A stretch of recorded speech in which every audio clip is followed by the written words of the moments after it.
What's going on, people? Before I get started, I just want to say go to my YouTube channel. I'm just thinking out loud.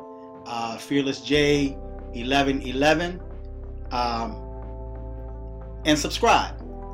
Now, I was going through some old Army photos, and I found this clipping that I want to read to you guys. All right, and it's interesting because this is a piece of history that is lost, and you won't hear about it unless, of course, you run into somebody that actually have this information because they were there, right?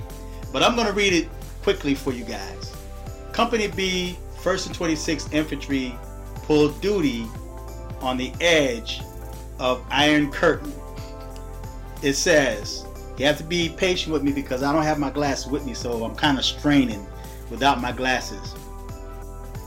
The month of March saw Company B, 1st and 26th Infantry holding the line at the cutting edge of NATO, facing the Iron Curtain.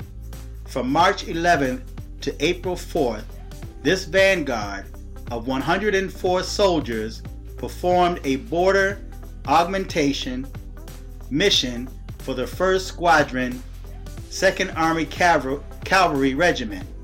This mission consisted of border surveillance, early warning of the enemy attack, and if necessary, to attack, defend, or prepare blocking positions.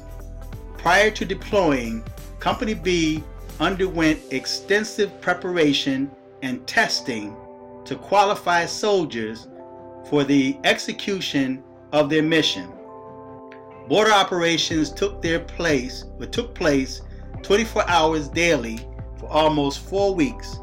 One of the most interesting aspects of the border augmentation was the opportunity for Company B to see the other side of the Iron Curtain in both East Germany and Czechoslovakia.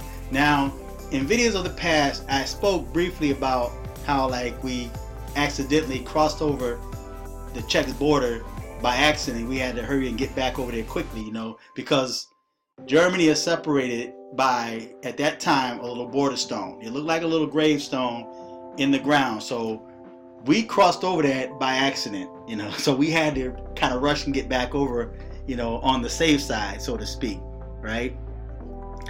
Let's see, where am I at? Okay. They found many differences between the two communist country borders. East Germany's border was more built up with more activity and higher levels of surveillance. Shotgun mines were visible on the fences, and the guard towers were of permanent nature. Czechoslovakia has less activity, lower levels of security, and a less threatening guard tower. The primary mission given Company B, 1st and 26th Infantry, was the actual conduct of border patrol. During these patrols, which lasted from 6 to 18 hours, the entire squadron sector were covered. All patrol members required a thorough knowledge of the mission, radio procedures, land navigation, and Warsaw packed vehicles and equipment. Live ammunition was drawn for every soldier. Radio checks every 45 minutes were required in order to ensure that the patrol status and location was known at the camp. If for some reason communication was lost, the reaction force would be sent to the last known location to assist, attack, and defend. Every day was a duty day. When a platoon was not involved in combat reaction patrolling or guard, it was training or pull-in maintenance. Often platoons would conduct tactical road marches to the borders and occupy defensive positions 200 meters away. Overall, it was a rewarding mission. The soldiers saw what they could be up against in a future war. They saw the dreariness of the eastern side of the border, and they received a taste of what it's like to live in a communist environment.